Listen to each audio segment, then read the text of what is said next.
I'm Dr. Krista Jordan. I'm a board-certified clinical psychologist in Austin, Texas, and I'm making a few videos to review concepts that previous clients have found to be helpful.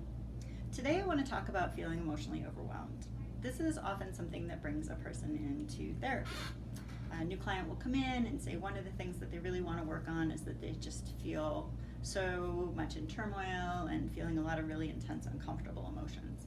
And certainly a lot of us, when we're emotionally overwhelmed, end up doing things that later on we may regret, like eating a pint of Haagen-Dazs, or other things that can get us into a little bit of trouble. So I think in general, it's great to have skills to help yourself stay emotionally calm and regulated. One of the things that I explain to clients when they come to me is how emotional regulation actually develops as a skill. Emotional regulation is something that develops as a skill, just like learning to walk and talk as young children, babies and toddlers. And basically the way that it's meant to unfold, if we come from functional families with parents who are able to do a good enough job supporting us, is that as a baby we come into the world, and if you can imagine inside of a baby, you have a little thimble-sized container. And this thimble-sized container is meant to hold distressing emotions. So I'm a baby and I'm hanging out in my crib and I start to notice I feel a little hungry. And then I start to notice, actually I'm pretty hungry. And I also start to notice that I'm kind of cold. And then I also start to notice that I'm wet and I start to feel really upset. And so some uncomfortable emotions start to fill up inside of me. Now, hopefully what happens is that as these emotions start flowing into me as a baby and they get too much for my little thimble container to hold, my parents move in and put a saucer underneath that. And basically they come in and they say, "Oh, poor little baby, what's the matter?" And they pick me up and they sing to me or rub my back, change my diaper. And so I learned that even though I had a lot of uncomfortable feelings starting to fill me up inside, and even though it was more than what I could really tolerate and it started to spill over and kind of make a mess, somebody came along and they put a saucer underneath it, and that saucer prevented it from making a huge mess and it kind of kept contained. And if I have this experience as a baby pretty regularly, parents don't have to be perfect, but if they do it most of the time, what ends up happening is that tiny little thimble that I had capacity for as a little baby, by the time I'm a toddler, gets bigger. So now as a toddler, I'm cruising around, maybe I'm at a play date and another little toddler reaches over and smacks me over the head because he wants my toy. This happens with toddlers. And I think, I did not like that. I am angry and I am hurt and I am frustrated, and before I know it, the capacity that I have for uncomfortable feelings as a toddler has overflown. So fortunately, I have parents who are sensitive and attuned, and they've been kind of keeping an eye on me, and they see that I'm upset now. Mom or dad or whomever it is, grandma, comes over and puts that saucer underneath me, and so catches the spillover, says, "Hey, what's happening? Oh, you seem upset. I'm so sorry. Tell me what happened." "Oh yeah, that's not a good feeling."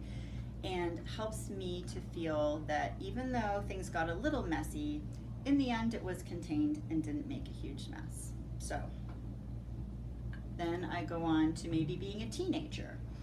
And after having that experience as a toddler, I was able to expand my capacity because it didn't make a huge mess. And I now have a tiny little espresso cup inside me. Tiny, but a lot better than it was as an infant. And so maybe I flunk an exam and my dating partner breaks up with me. Flunk an exam, dating partner breaks up with me. I didn't get the summer job I wanted, and they canceled my favorite series on Netflix. Oh, we've got overflow.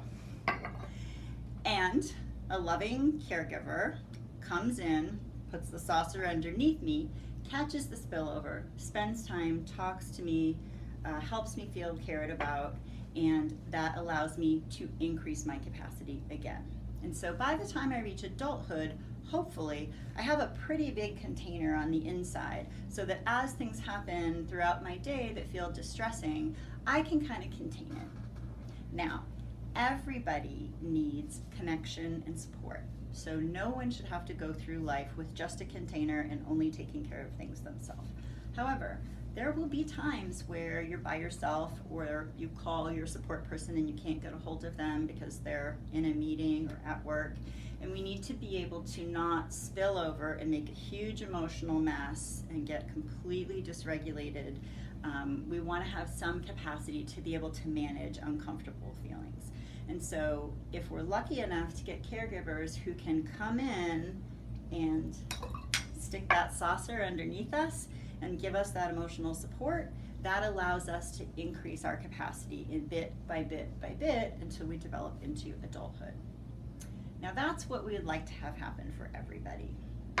Sometimes we grow up in families where one of our parents is depressed, or maybe it's a single parent who's working 2 jobs, or maybe one of our parents has a substance abuse problem or other addiction, or they may have another mental illness like schizophrenia or bipolar disorder, but there's something going on in the parents in that family system where they really can't come in and do that. They don't have the energy, they don't have the knowledge, the awareness to come in and provide that emotional support.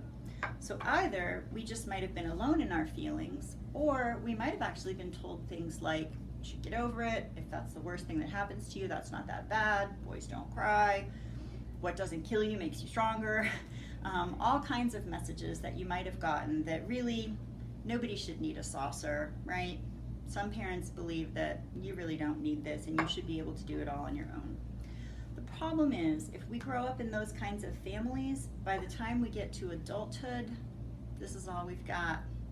Because there hasn't been someone coming in and providing the support to help us in the overflow process so that we could have the capacity to increase and continue to grow. So we're wandering around in our adult world, which is pretty complicated, with jobs and mortgages and kids and partners, with a tiny little thimble. And we're getting overflowed a lot with our emotions because we just don't have a lot of capacity. So what can we do about this problem? Well, fortunately, therapists are professional saucers.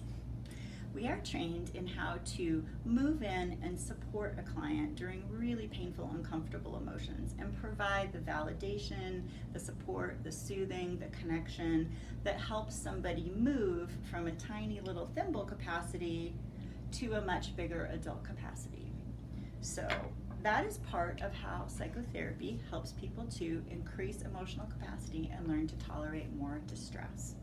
It doesn't happen overnight. Generally, this process takes a number of months, but with repeated therapy sessions and a good relationship with your therapist, you can count on being able to increase that capacity inside of you so that when all those uncomfortable feelings start flowing in, you feel that you're doing okay and you don't have this huge mess on your hands that you don't know what to do with. I hope that was helpful. For more information about therapy, you can feel free to go to my website, which is www.kristajordan.com. And I also have a blog on my website where I blog about a lot of these topics. Thanks.